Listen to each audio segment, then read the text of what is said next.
What's up? This is Richie from the Where We Wild YouTube channel. Today we're going to talk about gear ratios. What gear ratio should you be throwing for certain lures, certain techniques?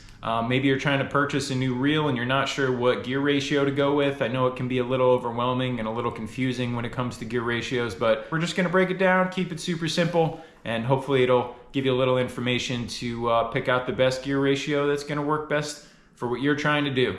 So let's get into it, man.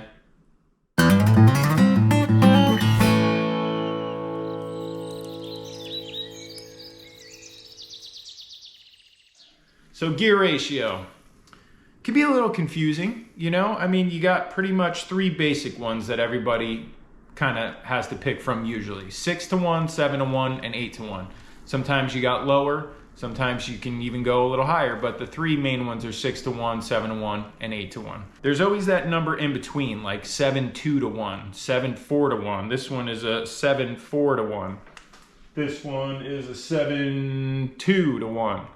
Don't even worry about that middle number, man. It's just, it really doesn't make that much of a difference. It really comes down to the inches per turn. Gear ratio ratings can actually be a little tricky. For example, like, you know, you could have two different reels and they both say 7-2-to-1 gear ratio. But the one reel can have more inches per turn, which means every time you turn that handle, how many inches of line is it pulling in? Just depending on the spool size of the reel or however it's set up, it can be different even though it says the gear ratios are both the same. So look into that when you're buying a new reel. I know I'm a big Shimano guy and they make it real easy because you go on their website and you can compare reels and it tells you the inches per turn and you can really get some good info to dial in. But what kind of gear ratios do you need for each technique? Now, before I get into that, I think there's something to be said for using the same gear ratio across the board, because you can get a feel for that and get used to it, and you know exactly how it's going to feel every single time you pick up a different rod and reel. Now, you may be the type of guy that just has one rod and reel, which is, you know, that's easy. You can just always know how that feels.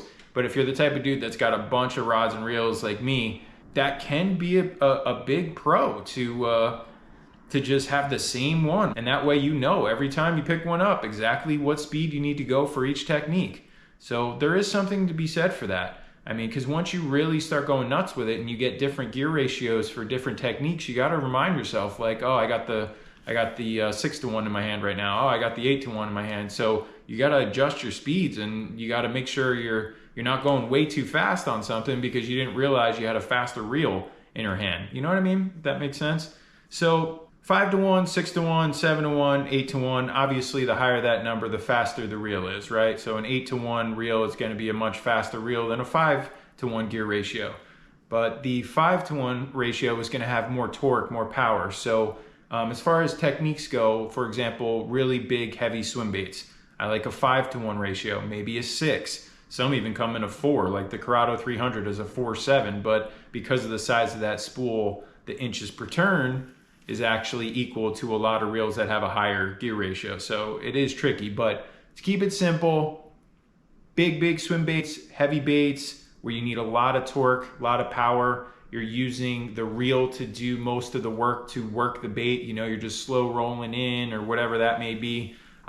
Big spinner baits, big crank baits. You want a lower gear ratio, 5 or 6. Going up to a 7 gear ratio, that is the most popular size. If you're only going to get one, get a 7-to-1 ratio. If you want to go across the board with it, like I said, so you have a feel for that same type of speed, that's a great idea, man. I think it's very beneficial. There is something to be said for that.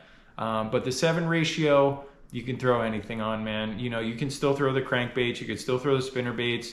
It's just a little faster. That's just a lot of preference. Like I like the lower gear ratios for those baits because it helps me from speeding up unconsciously. Like you're fishing and sometimes you'll catch yourself, oh shoot, I'm going too fast. But if you have that slower gear ratio, that'll kind of help you from doing that. So 7-to-1s, what do you throw with that? Everything, dude. Jerk baits, top water, anything, dude. Chatter baits, anything you can think of can be thrown on a 7.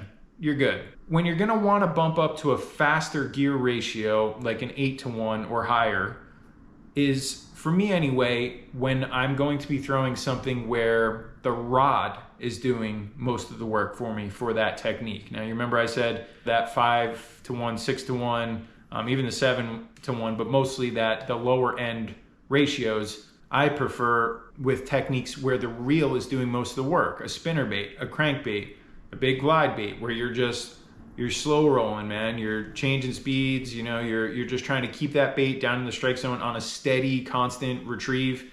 That makes the most sense to me, throwing that lower gear ratio. But when you're using something where the rod is doing most of the work, you want that faster gear ratio. So like a jig is a great example. The reel's not doing much. You're casting out, boom, click, you're in the water, you're letting it drop down, and then you're just bringing it in, taking up a little slack. It's all rod.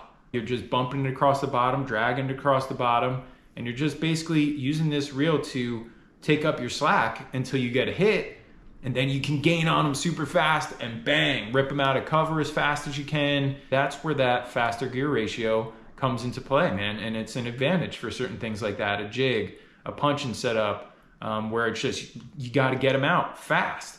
A frog, where you got to gain slack really quick, and it's really hard to get a good hook set on a frog. So that faster gear ratio helps you get there and gain on them way faster, so you have much tighter line when you go to swing on them. Where if you're trying to frog with like a 6 ratio, you're gonna have to crank, and then set the hook. You know what I mean? Does that make sense?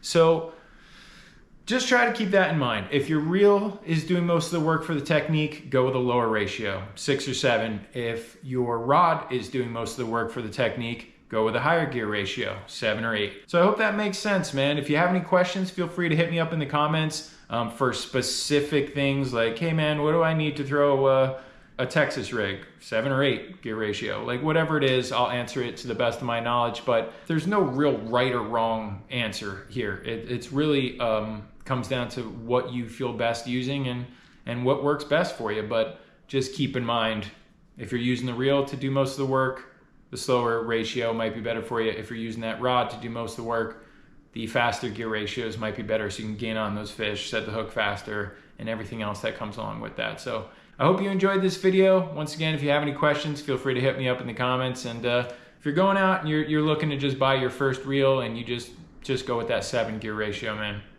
you can't go wrong. So if you enjoyed this video, don't forget to drop a like. And if you're into this sort of thing, don't forget to hit subscribe. We put a new video out every single week. And definitely check out the rest of the channel. We got a lot of fishing content up that you might enjoy. Thanks so much for watching. We'll see you next time. Later.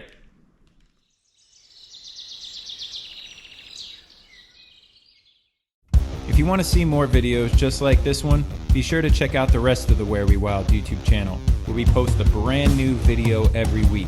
And don't forget to subscribe and hit that bell icon so you get notified whenever we post a new adventure. Thanks for watching. See ya.